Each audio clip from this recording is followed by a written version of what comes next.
Israeli বিমান বাহিনী হাজার হাজার কিলোমিটার উড়ে কাতারে গিয়ে অ্যাটাক চালিয়েছে। কিন্তু আশ্চর্যের ব্যাপার হলো তারা কেবলমাত্র একটা নির্দিষ্ট বিল্ডিংয়ের একটা নির্দিষ্ট রুম টার্গেট করে একাধিক অ্যাটাক চালিয়েছে। কারণ সেখানে মিটিং করছিল হামাসের ঊর্ধ্বতন কর্মকর্তারা। কাতারের আকাশ প্রতিরক্ষা ব্যবস্থা এত উন্নত হওয়ার পরেও কিভাবে এই অ্যাটাক চালানো সম্ভব হলো? ইসরায়েল থেকে কাতার পর্যন্ত দূরত্ব আনুমানিক 2000 কিলোমিটার।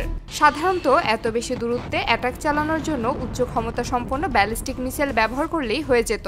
তবে এই ক্ষেত্রে কাতারের এয়ার ডিফেন্স সিস্টেম অনেক শক্তিশালী হওয়ার কারণে মিসাইল দিয়ে অ্যাটাক চালানো ছিল অসম্ভব। কারণ কাতারের MSAM-2 এয়ার ডিফেন্স সিস্টেম এতটাই আধুনিক যে একসাথে 100টিরও বেশি টার্গেট লক করতে পারে। তাছাড়া এটি 2000 কিলোমিটার গতিতে উড়ে আসা মিসাইলকে মাত্র 3 সেকেন্ডে শনাক্ত করে মাঝ আকাশেই ধ্বংস করে দিতে পারে। এজন্য ইসরায়েল এই অ্যাটাক চালানোর জন্য আনুমানিক 15টি ফাইটার জেট ব্যবহার করেছে। তবে এখানে একটা সমস্যা আছে। পৃথিবীর সবথেকে উন্নত ফাইটার জেট ব্যবহার করলেও এত দূরত্ব সম্পূর্ণ ফুয়েল লোড দিয়ে পার হওয়া একেবারে অসম্ভব। তাই বিমানগুলোর সাথে ছিল বোয়িং 707 জ্বালানি পরিবহনকারী বিমান। মিশন চলাকালীন সময়ে এই বিমানগুলো মোট 4 বার করে ফুয়েল লোড করেছে। তবে এখানে আরও একটি বড় সমস্যা হলো রাডার ফাঁকি দেওয়া স্টেলথ ফাইটার জেট ছাড়া কাতারে ঢোকা অসম্ভব। কারণ কাতারের কাছে রয়েছে M2084 মাল্টিমিশন রাডার। এই রাডার এতটাই শক্তিশালী যে এটি 400 কিলোমিটার দূরের একটি ছোট খেলনা ড্রোনকেও শনাক্ত করতে পারে। তাই ইসরায়েলি বাহিনী ব্যবহার করেছে আমেরিকান F-16 ও F-35 বিমান। এই বিমানগুলোর প্রধান বৈশিষ্ট্য হলো এগুলো রাডারে ধরা পড়ে না। এগুলো আমেরিকা তাদের বিশেষ মিশনে ব্যবহার করে থাকে। তবে এর মধ্যে F-35 এর আরেকটি অন্যতম বৈশিষ্ট্য হলো এই বিমান কোনো রানওয়ে ছাড়াই সরাসরি হেলিকপ্টারের মতো উঠতে ও নামতে পারে। সাথে থাকা অন্যান্য বিমানগুলো নেওয়া হয়েছিল প্রতিরক্ষার জন্য। যদি কোনো ক্রমে কাতারের রাডার তাদেরকে ধরে ফেলে তখন পাল্টা জবাব দেওয়ার জন্য বাকি বিমানগুলোকে নেওয়া হয়েছিল। এর মধ্যে প্রত্যেকটি বিমানই ছিল সম্পূর্ণরূপে মিসাইল লোডেড। স্থানীয় সময় অনুযায়ী বিকাল প্রায় 3টা থেকে 4টার মধ্যে এই বিমান বাহিনী কাতারের আকাশে প্রবেশ করে।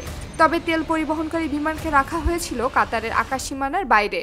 কারণ সাধারণ ফাইটার জেটের গতি 1500 থেকে 2000 কিলোমিটার প্রতি ঘন্টা হলেও তেল পরিবহনকারী বিমানের গতি মাত্র 700 থেকে 1000 কিলোমিটার।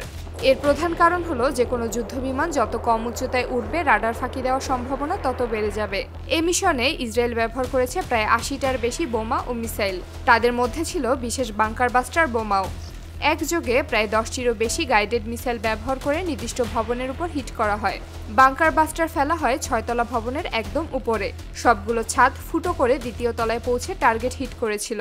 পুরো মিশনটি এত নিখুঁতভাবে পরিকল্পনা করা হয়েছিল যে অ্যাটাক সম্পূর্ণ হতে সময় লেগেছে মাত্র 2 মিনিটেরও কম। এই মিশনের জন্য প্রায় $3 বিলিয়ন ব্যয় করা হয়েছে, যা আমেরিকা থেকে অস্ত্র, জ্বালানি ও অন্যান্য সরঞ্জাম কেনার জন্য ব্যয় করা হয়েছে।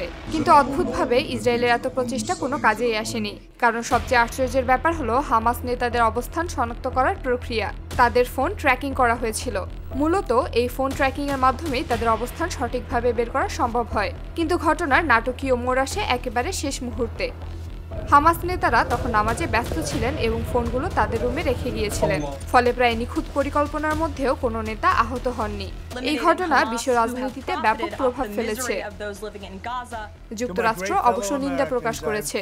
কিন্তু ইসরায়েল এবং হামাস বা কাতারের মধ্যে সামরিক উত্তেজনা কোথায় দাঁড়াবে তা নির্ভর করবে ভবিষ্যতে কে কিভাবে উত্তর দিবে তার উপর। কাতারের এয়ার ডিফেন্স সিস্টেম ইতিমধ্যে সুপার হাই করার নির্দেশনা দেওয়া হয়েছে। হামাস পুরো বিষয়টি নিয়ে চুপচাপ রয়েছে। গোটা একটা দেশের বর্ডার পেরিয়ে এয়ার ডিফেন্স সিস্টেমকে ফাঁকি দিয়ে এই ধরনের অ্যাটাক চালানো নিয়ে অনেক প্রশ্ন সামনে আসে। প্রথম প্রশ্নটাই আসে, কাতার কি এই ব্যাপারে আগে থেকে জানতো? যদি জেনে থাকে তাহলে পুরো বিষয়টি পুরোপুরি ঘোলাটে হতে খুব বেশি সময় দেরি নেই।